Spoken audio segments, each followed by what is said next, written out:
मानव का शरीर कब काम का है? जब वो शिव जी की साधना करे। एक बेलपत्र के वृक्ष में 68 करोड़ तीर्थ होते हैं। कितने तीर्थ हैं? 68 करोड़। एक बेलपत्र के वृक्ष के अंदर 68 करोड़ तीर्थ होते हैं। और जब हम एक बेलपत्र तोड़कर शिव जी के मंदिर में लेकर जाते हैं, शंकर भगवान को जब हम बेलपत्र समर्पित करते हैं, और जब बेलपत्र समर्पित करने के बाद एक बेलपत्र हम अपने लिए औषधि के रूप में लेकर आते हैं, तो लोग पूछते हैं कि शिव जी पे चढ़ा बेलपत्र क्यों खाना चाहिए? एक वृक्ष बेलपत्र का जिसमें 68 करोड़ तीर्थ है। हम तो 68 करोड़ तीर्थ कभी नहीं गए, पर आप लोगों में से हो सकता है कि कोई होकर आया हो, तो बात दूसरी है। पर आज भी फुल कॉन्फिडेंस से कहते हैं कि हम एक बेलपत्र के वृक्ष की परिक्रमा करते हैं, उसके चरणों में जाते हैं, और एक बेलपत्र उठाकर जब हम शिव जी को चढ़ाते हैं तो 68 करोड़ तीर्थ का पुण्य हमारे भाग्य में आ जाता है।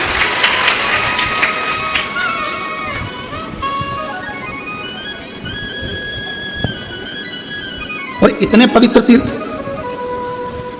हजारों हजारों नदियां, हजारों हजारों कुंड, हजारों हजारों बावड़ियां, सरोवर, तालाब भारत की भूमि पर विराजमान। कुछ तीर्थ भारत की भूमि के बाहर भी, जैसे पशुपतिनाथ नेपाल में, मां हिंगलाज माता पाकिस्तान में,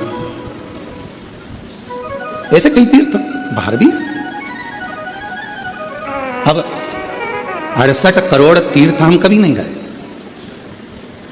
पर हमने हमारी जिंदगी में एक नियम हमेशा बनाकर रखा कि कार्तिक के महीने में बेलपत्र के वृक्ष की परिक्रमा और बेलपत्र के वृक्ष के नीचे एक घी का दीप जलाने का नियम बनाया। तो ये हमें विश्वास है कि हमारे 68 करोड़ तीर्थ पूरे हो।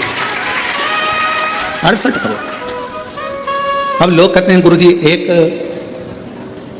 बेलपत्र हम शिव जी को चढ़ी हुई उठाकर लाते हैं, बाबा से औषधि के रूप में लेकर आते हैं, तो ये बेलपत्र है तो पेड़ की, वृक्ष की, ये इतनी अमृत कैसे हो जाती है कि लोगों की बीमारियां ठीक हो जाती हैं, तकलीफें ठीक हो जाती हैं, शुगर लेवल में हो जाती है, बीपी, थायराइड सब ठीक हो जाता है, सोराइसिस जैसी बीमारियां ठीक हो जाती है, किडनी लीवर जैसा ठीक हो जाता है। एक बेलपत्र इतना औषधि का कार्य कैसे कर जाता है?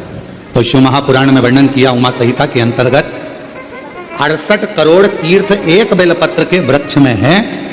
एक बेलपत्र के वृक्ष की पत्ती जब शिवजी पर चढ़ती है बेलपत्र, और हम उसको लेकर आते हैं, तो 68 करोड़ तीर्थ का जो प्रसाद होता है, 68 करोड़ तीर्थ में जितनी हजारों हजार नदियां पवित्र हैं, कुंड पवित्र हैं, सरोवर पवित्र हैं, वहां जाकर हमने आचमन नहीं करा, पर शिवजी पे चढ़ी हुई बेलपत्र जब हम मुख में रखते हैं, शिवजी पे चढ़ा हुआ जल जब हम आचमन करते हैं, तो वह 68 करोड़ तीर्थ का आचमन हो जाता है और हमारा रोग समाप्त।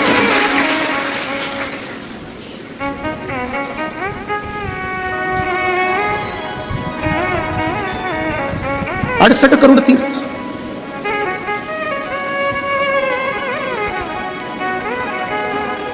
आप सभी के स्मरण में होगा,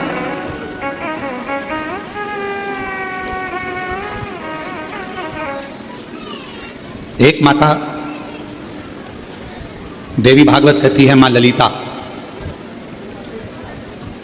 जिसको स्वयं भगवान ब्रह्मा, स्वयं भगवान नारायण, स्वयं भगवान शिव, स्वयं इंद्र, गरुण, वरुण, सारे देवता, मां जगज्जनी जगदम्बा अंबा दुर्गा भवानी का एक स्वरूप भंडासुर को मारने के लिए प्रकट करता है।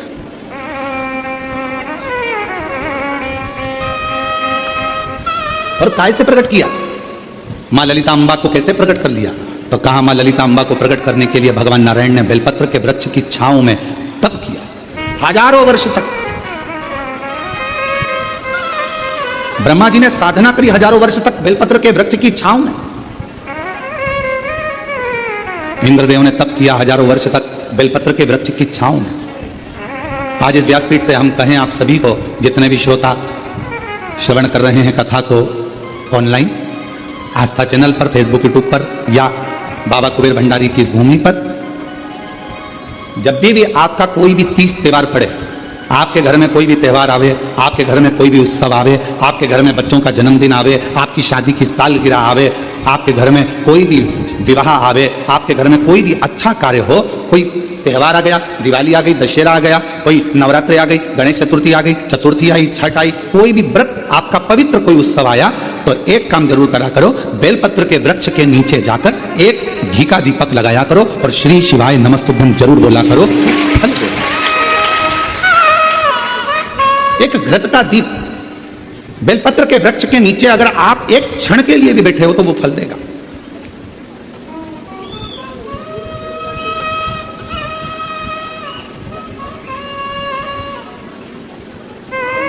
कितने ये सामने जो बगीची दिखती है आपको, जो अभी बन रही है, उसमें कई मेरी माताओं ने, कई मेरी जीजियों ने उसमें अगर कोई बांस लगा है या कचरा पड़ा है तो माताएं उसको साफ कर देती हैं और बेलपत्र के पौधे को वहां रखी है। बेलपत्र के पौधे को उन्होंने वहां लगाया है।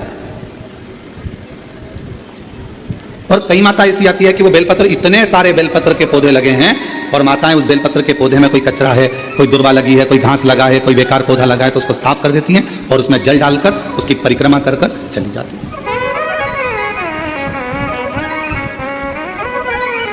कई माताओं की आदत है पीछे जो बेलपत्र की बगीची है वहां जाकर परिक्रमा कर लेती। एक बेलपत्र के वृक्ष के अंदर 68 करोड़ तीर्थ विराजमान है और वह 68 करोड़ तीर्थ का फल हम जब भगवान शंकर यहां तक कहा, कई लोगों की आदत रहती है पहले जल चढ़ाने से पहले शंकर भगवान के शिवलिंग पर अगर बेलपत्र रखी है तो उसको हटा देते हैं। शिव महापुराण की कथा कर रही है, अगर शिवलिंग के ऊपर बेलपत्र चढ़ी हुई है, चढ़े रहने दो, फूल हैं, आप उसको हटा सकते हो, मना नहीं। शिवजी का अभिषेक करने से पहले, भगवान शंकर को जल चढ़ाने से पहले, जब आप घर में कोई अनुष्ठान कर रहे हो, शिवजी का अभिषेक कर रहे हो, शंकर भगवान का कोई साधना कर रहे हो, शिव अभिषेक कर रहे हो, तो सबसे पहले शिवलिंग पर एक बेलपत्र का होना जरूरी है, फिर जल चढ़ाओ। क्यों? आपके पास, हमारे पास इतनी जो शास्त्रों में वर्णन किया गया, गंगा, यमुना, सरस्वती, कावेरी, मंदाकिनी, क्षिप्रा, नर्मदा आदि आदि की जितनी भी पवित्र नदियां हैं, सरयू आदि की जितनी पवित्र नदियां हैं, इतनी नदियों का, इतने सरोवर का, इतने कुंड का जल हमारे पास नहीं है। हमारे पास इतना जल नहीं है। हो सकता है आपके पास हो, पर हमारे पास नहीं। 26,000 नदियां भारत की भूमि पर अविरल बहती हैं, पवित्र नदियां 26,000 नदियां बहती हैं। अब मुझे तो नहीं लगता कि 26,000 नदियों का जल तुम्हारे घर पर होगा, और हो तो हमारी तरफ से आपको दंडवत प्रणाम, नमन। पर हम एक बात बिल्कुल छाती ठोक कर कह सकते हैं कि वो 26,000 नदियों का जल हमारे घर में है। कैसे? हम शिवजी पर एक बेलपत्र चढ़ाकर जल चढ़ाते हैं और वो जल लेकर आते हैं तो वो जल 26,000 नदियों के जल के बराबर होगा।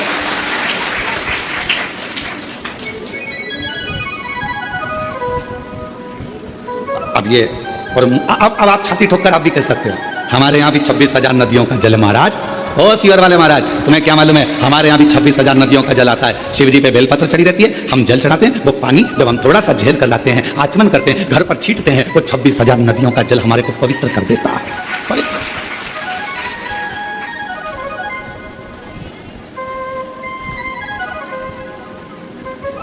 अब ये आपके ऊपर निर्भर करता है कि आप किस तरह से समझें उसको। आप शिवजी को प्राप्त करना, भगवान शंकर को प्राप्त करने का सबसे सुंदर तरीका है कि शंकर को हर रूप में देखो, हर स्वरूप।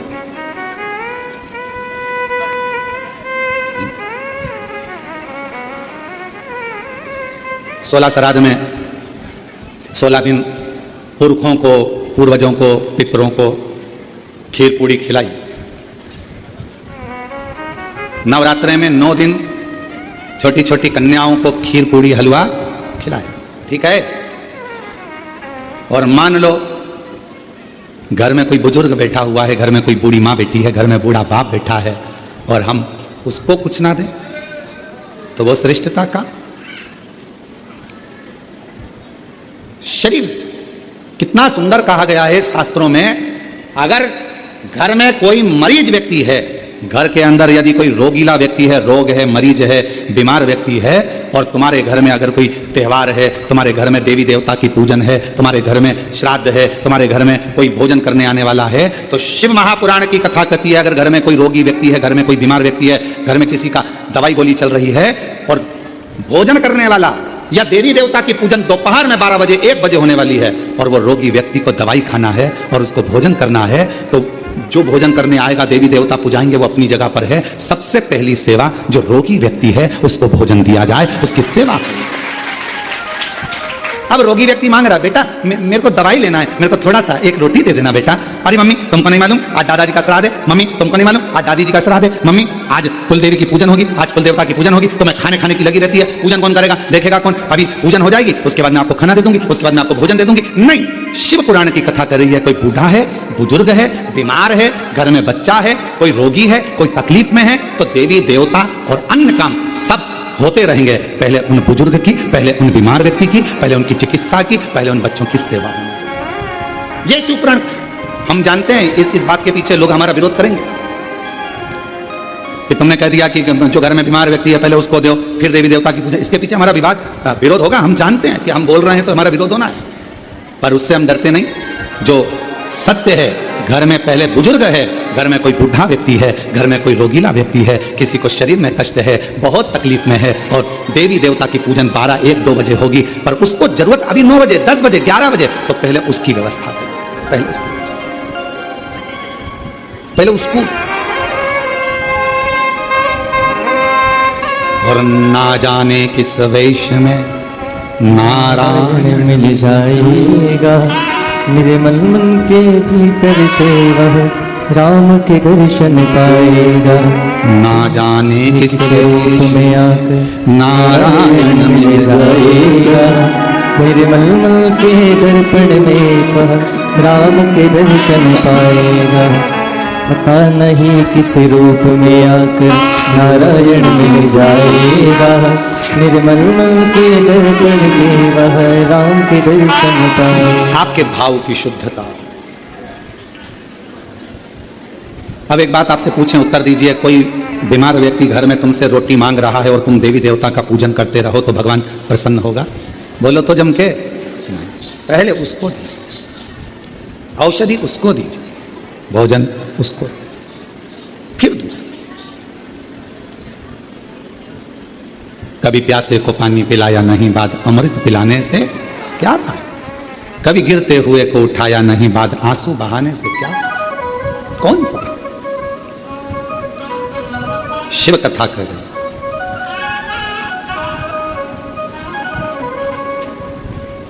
एक देवी, श्रीमद् देवी भागवत का यह चरित्र कहता है, एक देवी मां ललिता अम्बा, एक ऐसी मां जगत जननी जगदम्बा अम्बा दुर्गा भवानी, मां ललिता अम्बा, मां ललिता देवी, मां जगदम्बा, ऐसी जगदम्बा जिनको प्रकट करने के लिए स्वयं भगवान विष्णु बेलपत्र की छांव में बैठते हैं, जिनको प्रकट करने के लिए स्वयं ब्रह्मदेव बेलपत्र की छांव में बैठते हैं, जिनको प्रकट करने के लिए स्वयं इंद्र बेलपत्र की छांव में बैठते हैं।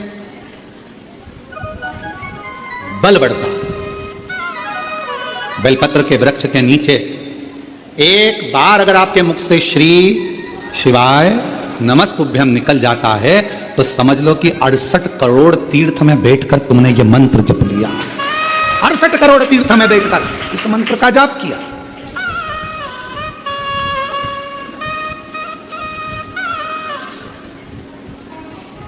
और मानो तो गंगा माहू, ना मानो तो बहता। आप मानो तो शिव है, आप मानो तो जगत जननी जगदम्बा है, आप मानो तो आदि शक्ति मां दुर्गा है, आप मानो तो शिव की स्तुति है, आप मानो तो कुबेरेश्वर धाम के कंकर में शंकर है, और अगर नहीं मानो तो आपने माना वो मिला।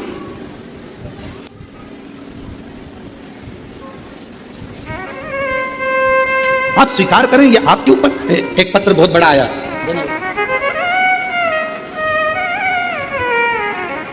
अब पत्र बहुत बड़ा देखिए जरा। हो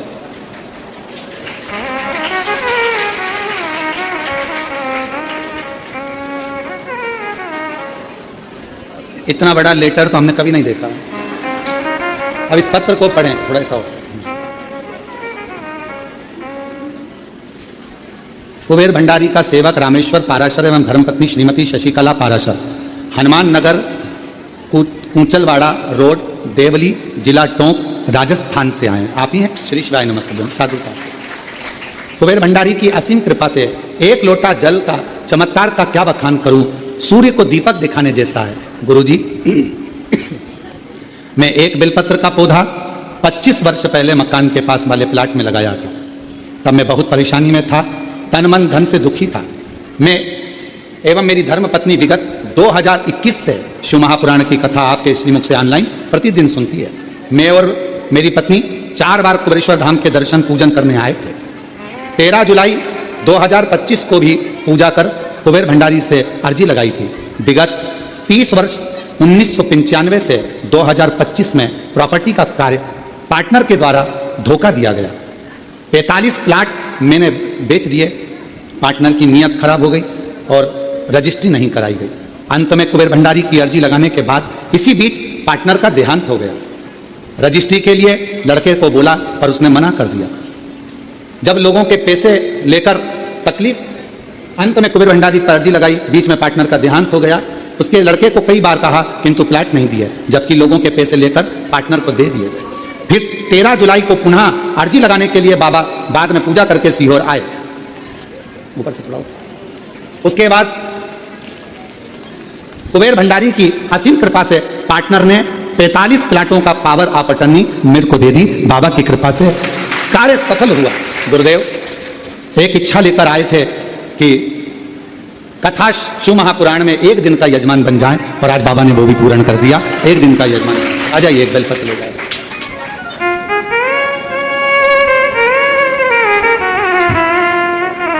यहाँ का बेलपत्र और यहाँ का कंकर ले जाकर शिव मंदिर का निर्माण करा है और वहाँ लोग पूजन करते हैं। लगभग 100 लोग रोज जल चढ़ाने के लिए आते हैं। साधु अरे जो कॉलोनी आपने काटी है उस कॉलोनी का नाम भी कुबेर भंडारी रखा है और उसमें कुबेर भंडारी का मंदिर भी बना रहे हैं। साधु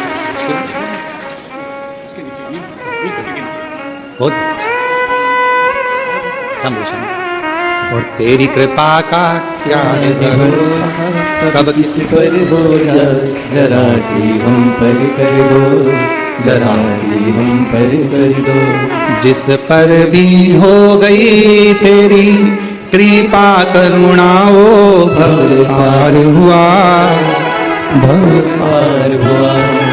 पापी हो चाहे जितना उसका भी बाबा उद्धार हुआ, उद्धार हुआ। गिद्ध अजामिल गणिका जैसे तेरे मन को भाई, जरा सी हम पर कर दो, जरा सी हम पर कर दो। तेरी कृपा का क्या है भरोसा, कब किस पर हो जाए जरा सी हम पर कर दो, जरा सी हम पर कर दो। ये उसकी कृपा, उसकी उदारता। थोड़ा फाइल मोटी हो सकती है। और जिस बेलपत्र के वृक्ष को लगाया था 25 से 30 साल पहले, उसी बेलपत्र के वृक्ष की छांव में आप कॉलोनी बनाकर उसी बेलपत्र की छांव में शंकर भगवान को बिठा रहे हैं, शिव की कृपा पा रहे हैं। ये उदार। मिले भले धोखा किसी ने दे दिया, न्याय तो वही करता है। और उसका जब न्याय होता है तो सारे पन्ने खोल दिए जाते हैं और आखिरी में मेरा शंकर भगवान हाथ पकड़कर पार उतार देता है। सब थोड़ा प्रतीक्षा करिए, थोड़ा इंतजार करिए, थोड़ा बाट जोइए, इंतजार करिए, प्रतीक्षा करिए, थोड़ा प्रतीक्षा करिए।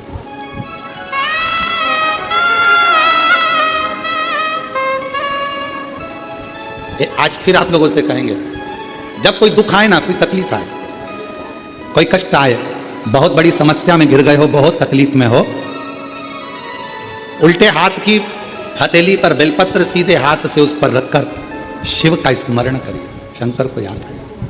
श्री शिवाय नमस्तुभ्यं, श्री शिवाय नमस्तुभ्यं, श्री शिवाय नमस्तुभ्यं, श्री शिवाय नमस्तुभ्यं। फिर सीधे हाथ में बेलपत्र लेकर बाबा को प्रार्थना कर कर शिवलिंग पर समर्पित कर दीजिए। एक लोटा जल शिव को चढ़ाओ, प्रार्थना विनय करो,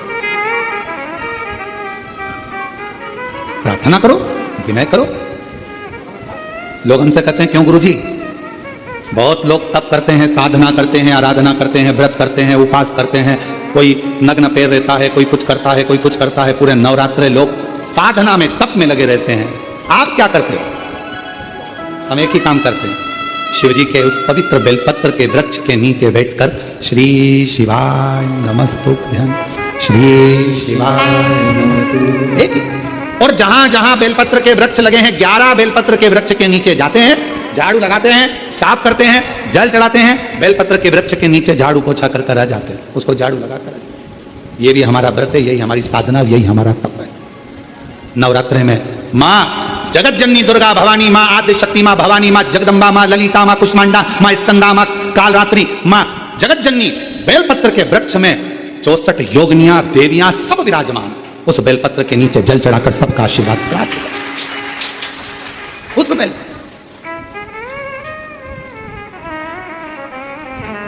साधना का सबका अपना अपना तरीका है, हमारा तरीका यही।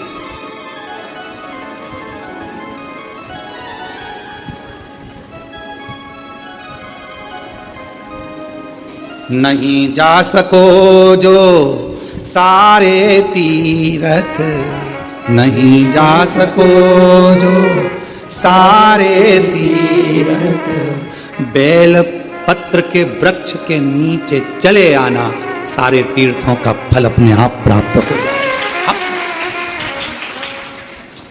बहुत बेलपत्र के वृक्ष की छांव में, बेलपत्र के वृक्ष के नीचे शिव तत्व की प्राप्ति का एक केंद्र बिंदु है बेलपत्र का। देवी की आराधना, देवी की साधना, देवी का उपास, सब कुछ नहीं मिलता, सब कुछ।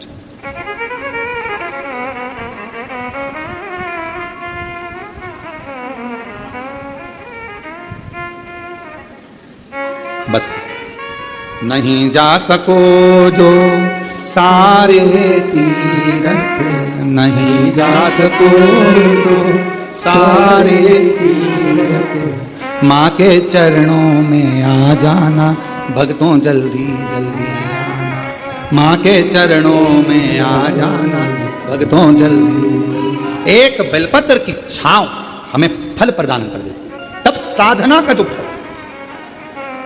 क्यों महाराज जी? देवी भागवत कथी है, एक ऐसा असुर भगवान श्री गणेश जी महाराज के द्वारा प्रकट हो गया जिसका अंत होना कठिन था। अंत होना, वो भंडासुर को कौन मारता? भंडासुर का अंत कौन करता? भगवान शंकर मां सती के जाने के बाद में नेत्र बंद कर कर तप साधना में लग गए। हजारों वर्ष की समाधि मेरे शिव जी ने लगा ली, हजारों वर्ष की तप साधना, और हजारों वर्ष की तप साधना में मेरे शंकर भगवान डूब गए। हजारों वर्ष की जब तप साधना मेरे देवाधिदेव महादेव भगवान शिव ने करी, उनकी तपस्या को कौन तोड़े, उनकी साधना को कौन तोड़े? देवताओं को भेजा गया कि आप जाओ आप जाओ आप जाओ, पर कोई तोड़ने वाला नहीं, कौन तोड़े? और कोई अगर व्रत कर रहा है, कोई साधना कर रहा है, कोई उपास कर रहा है, नियम है। हाँ, हम जब नवरात्रे के समय पर, चारों नवरात्रे में, किसी भी नवरात्रे में हम जहां पर भी होते हैं बेलपत्र की सेवा करते हैं। हम जितनी देर बेलपत्र की सेवा करें, हमारे घर पर करें, हमारे घर के पास में करें, हम यहाँ आने पर जहां बेलपत्र की सेवा करते हैं, उन बेलपत्रों के नीचे जब हम सेवा करते हैं तो हमारे साथ में जितने साथ में रहते हैं वो सब को मालूम है, थोड़ी देर सेवा करेंगे, अर्चना करेंगे, फिर चलेंगे सेवा। कौन? तो कोई उपास कर रहा है, अपनी मर्जी से कर रहा है, आपको नहीं तोड़वाना। कोई साधना में डूबा है, नेत्र बंद कर बैठा है, उसको पेटने दो, आपने को क्या करना। किसी का मन भगवान शंकर के मंदिर में एक लोटा जल चढ़ाने में लगा है, आप उसे चढ़ाने दो। किसी का मन श्री शिवाय नमस्तुभ्यं बोलने में लगा है, उसको बोलने दो। तुम्हें क्यों बुरा लगना कि ये श्री शिवाय नमस्तुभ्यं मत बोलो, ये वाला मंत्र बोलो, वो वाला मंत्र बोलो? अरे कुछ भी बोले, उल्टा बोला, मरा मरा तो राम निकल गया और बाबा तर गए। मरा मरा बोला तो तर गए। दिन भर लोग बुराइयों में लगकर श्री शिवाय नमस्तुभ्यं मत बोलो, ये मत बोलो। अब उनको कौन समझाए? तुम दुनिया को मना कर रहे हो कि श्री शिवाय नमस्तुभ्यं मत बोलो, पर तुम्हारे मुख से भी तो बोल रहे हो कि श्री शिवाय नमस्तुभ्यं मत बोलो। तुम भी तो बोल रहे हो। कितना फल है श्री शिवाय नमस्तुभ्यम का एक पत्र देखिए।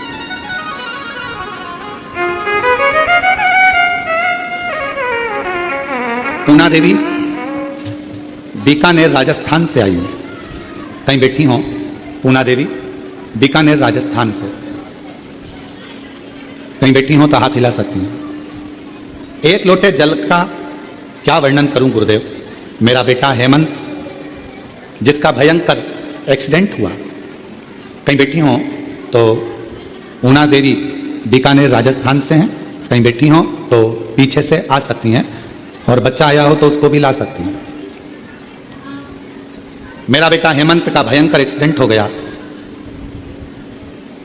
डॉक्टर ने 15 दिन तक वेंटिलेटर पर रखा। डॉक्टर के हिसाब से वो ठीक नहीं था। उसका ठीक होना, डॉक्टर ने कहा ये तो उसके हाथ में, हम नहीं कह सकते कि होगा नहीं होगा। जब डॉक्टर ने जवाब दे दिया, 15 दिन वेंटिलेटर पर निकलते चले गए, पर कोई जवाब, पहले 24 घंटे दिए, 72 घंटे दिए, फिर आखिरी में 15 दिन निकल गए, पर कोई जवाब। गुरुदेव किसी ने कहा कि रात्रि को 9:15 का सीहोर वाला महाराज एक उपाय बताता है, वो 9:15 वाला उपाय करा जाए तो इतनी भी बड़ी घात हो वो टल जाती है। और हमने पहले भी कहा, ये 9:15 का रात्रि का उपाय हमारे YouTube पर, फेसबुक पर, सब पे डला हुआ है। अगर कोई बड़ी घात आई है वो टलेगी जरूर, दुख उस समय पर कटेगा जरूर। 9:15 वाला उपाय करो। हमने वो वाला उपाय 15 दिन जब वेंटिलेटर पर निकल गए, डॉक्टर ने सब हाथ ऊंचे कर दिए, तब हमने वो उपाय करा। हमें विश्वास नहीं था, बेटे का एक्सीडेंट हो गया, और ऐसी स्थिति में हम क्या पूजन करें, क्या आराधना करें। 9:15 वाला उपाय करा, और बाबा की ऐसी कृपा हुई गुरुदेव कि बेटा वेंटिलेटर से उतर गया। ये शिव जी की कृपा। बेटा वेंटिलेटर से उतर गया।